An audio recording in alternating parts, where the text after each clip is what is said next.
Welcome to Best Practices Academy EHR training. In today's video, we'll be going over the iPatient Care system and covering usage of the dashboard. Up at the top of our screen, we'll see the toolbar. We can go ahead and click on those four squares to bring up that dashboard. This is going to be a pop-out window, so you can use it on a secondary monitor if you would like. Now there are two major parts of the dashboard that we'll be using. One is the personal dashboard, two is going to be the practice dashboard.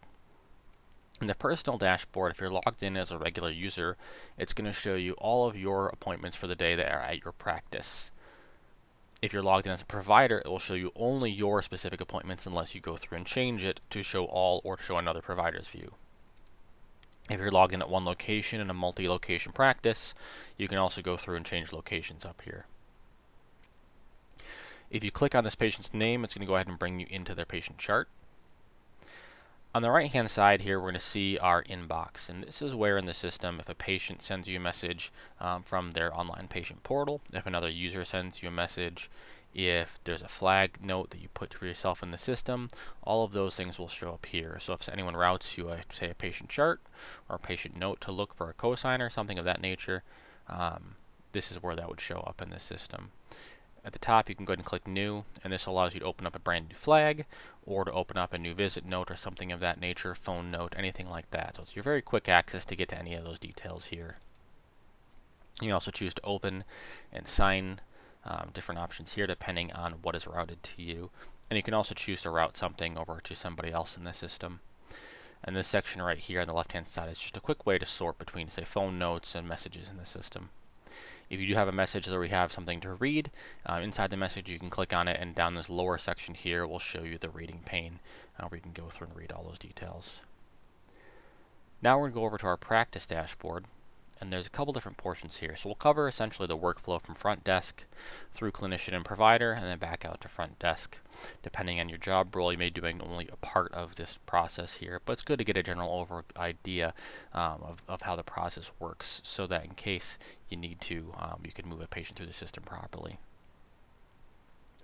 So we'll have our date selected here, as well as our providers. It's going to show it for everybody here, and it's going to show us for the location that we're at. So we're in the front desk dashboard currently. This patient just walked up to our desk, so we're going to go ahead and click this checkbox to check this patient in, and that's going to change colors.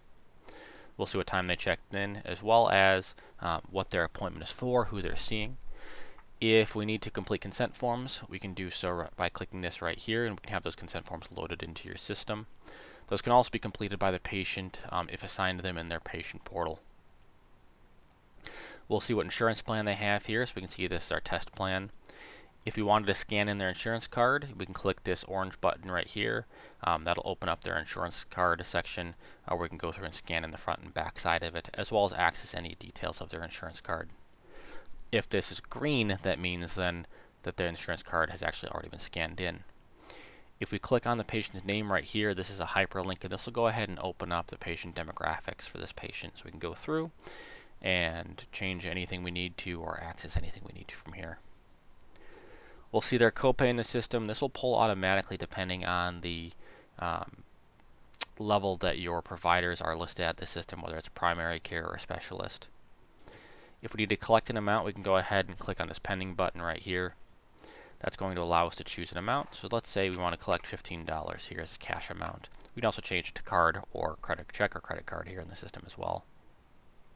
It will show what their copay amount is here too. In this case, we can go ahead and click OK if we want to save it, or print if we want to print a receipt and save it. In this case, we're going to go ahead and click OK just to go through and save this $15 payment.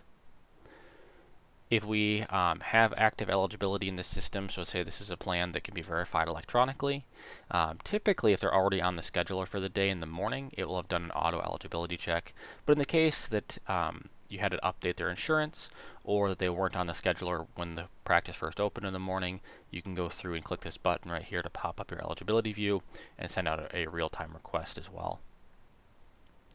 We can access our encounter sheet directly from here. And very quickly on the right hand side, we'll see an ability to view any patient statements for this this patient. We can go through and print any patient statements. We can click into their ledger, and this will take us so we can go see all their claims and payments in the system, as well as we can access their billing notes. Billing notes is a very useful tool. It'll be anywhere in the system that has that $sign icon with the comment box. This allows us to go through and make billing specific notes that will show also in the claims at the claim level. So when someone is building out a claim, they can see a specific note regarding the billing for this particular patient. We also have options here to access our flags, and this is where we can go through and create an additional flag alert message. So we'll go into more details on that in a later video. Now we have two options at this point. We can go through and either send this patient back to the clinician, or we can send them back to the provider. In this case, what we'll do is we'll send them back to the clinician, and again, that's just going to depend on what your workflow is in your practice. What this will do then is send this over to the clinician tab right here, where a clinician can go through and do their pre-exam. So they have the option to go through and check for this patient, do their pre-exam, and then now we can choose where we want to send this. Do we want to assign them out to a post-exam, or do we want to assign them out to the exam? So the sign out to the exam button right here does the same thing that the ready for exam button does at the front desk.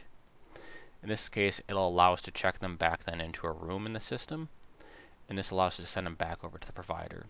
So this patient will change colors. We can go to the provider tab right here, and this will put them in the provider tab. Depending on your practice workflow, we have a number of practices that don't use the clinician tab at all. It just depends on your job workflow, job titles, and roles. In the provider tab, we're going to go ahead and click this checkbox right here to let the system know we're working on this patient. We can go ahead and click on that patient's name. This allows us to open up then a brand new note for today's date of service.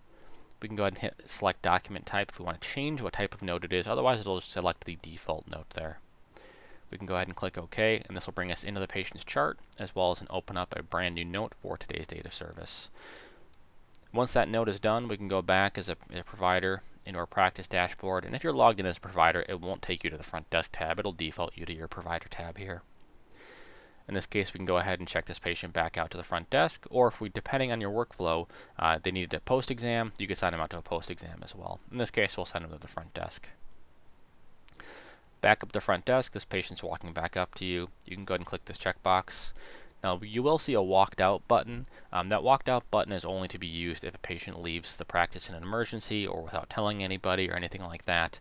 If they're checking out as normal, you would use this checkout button right here. But before we get to that, we can go ahead and schedule a follow-up appointment if we would like. So we can click this pending button to search for a follow-up appointment or any particular date or time between certain days.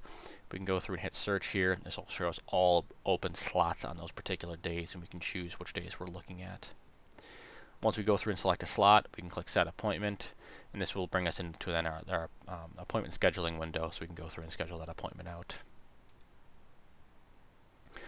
If there were ICD codes and CPT codes assigned in the note and the note is signed off on, and we have a fee schedule loaded in the system, you would see the charges that were listed here.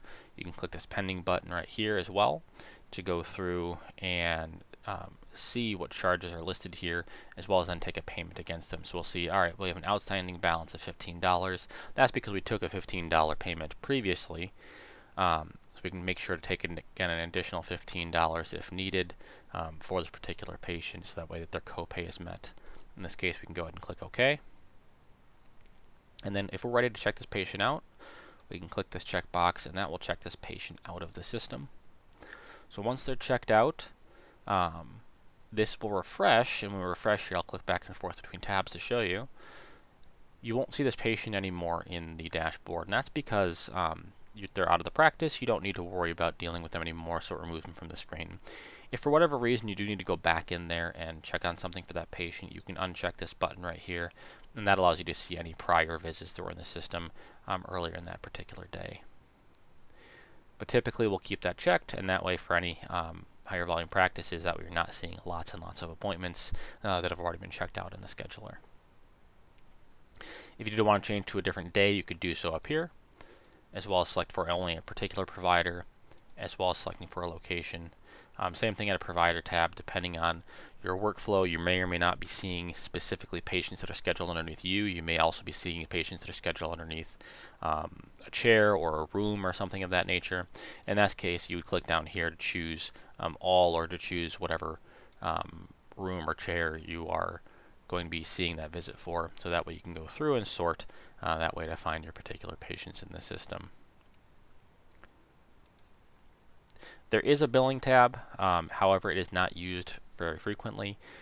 Most of the functions in here we found is typically there's a better way to, more organized way to do things on the back end as far as building up batches.